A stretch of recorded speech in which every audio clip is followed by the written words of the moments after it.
rallying against some of these cryptocurrencies, but specifically called out Bitcoin and Libra. What does that mean for them? Well, it's interesting because, I mean, there's a sense where it's not surprising that he's come out, because every other politician of every stripe in almost every country has come out and expressed some kind of criticism or skepticism about Libra. It's interesting, his comments on Bitcoin, actually. In fact, the crypto community were quite pleased with them, because they were almost saying, well, at last we're in the spotlight. The President of the United States is saying that Bitcoin is a thing. But in terms of Libra, it just ups the ante, and kind of it's another, you have Jay Powell and Trump now saying this is something that we really need to look into seriously. So the ball is now in Facebook's court as they get to speak before Congress next week. Okay, so first of all, Alistair, do regulators understand what they're dealing with? That's a very good question. Well, there's a sense where Facebook hasn't really laid out fully what Libra is going to be. It's laid out just the kind of the basic framework, but there are lots of questions that are unanswered. I think that this is a real education process for, I mean, I think thus far you've been able to dismiss Bitcoin as just this niche thing for criminals and libertarians on the side. And in fact, you have some of that commentary from Trump yesterday. But actually Libra, I mean, Mark Carney yesterday was saying if this thing takes off, then it will be systemic. That was his words, just by virtue of the size and scale of Facebook. Therefore, you have to take it seriously to some extent, educate yourself and work out what is this blockchain thing, how do these cryptocurrencies work, etc., etc. So yes, it's an education process, and I think we're only at the beginning of that now. Alistair, I think you're brilliant there on Facebook. I know they've made a big splash. Do they have adults helping them drive this project forward?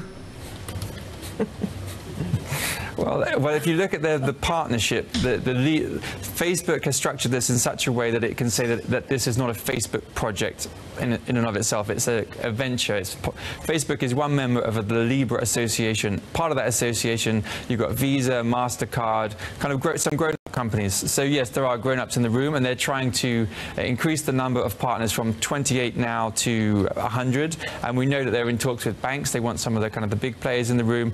And also Facebook, David Marcus has made a point of saying that we're talking to central bankers, we're talking to regulators, we're not trying to do something outside of the kind of current legal regulatory framework. We're trying to play with the big boys. I love what you're saying. They're trying to play with the big boys. They're trying to do all the right things that the president and others want them to do. Why are we having this debate? Have they developed and presented any form of strategic plan yet? I don't see it. You're right. It's very early. In some senses, it's too early to be having this discussion. All they have is a white paper. What's a white paper? This is like serious stuff. You're dealing with governments worldwide off a white paper? Well, exactly, and that was Mark Carney's comment yesterday, that this has to be rock solid from day one. Otherwise, it will never get off the ground. Those were his comments yesterday, and that's certainly what Facebook is trying to work towards now. Okay, a white paper, Tom, for Europeans, especially the people here living in the UK, is basically a government report that's usually thick and written on white paper. So it's actually kind of a formal proposal on an issue. I'm just saying, Tom. I have a white paper to get through the weekend. Okay. I know. I developed a white paper to get through the weekend.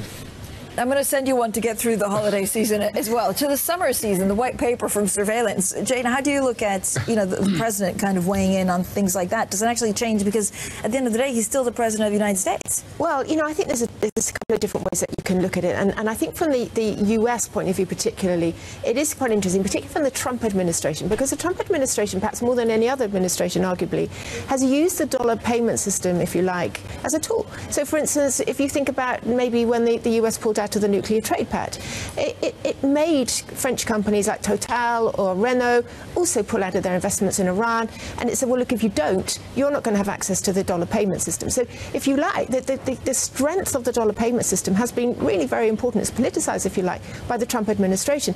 You have something like Libra, and the US officials potentially don't have that degree of control. So that is one element.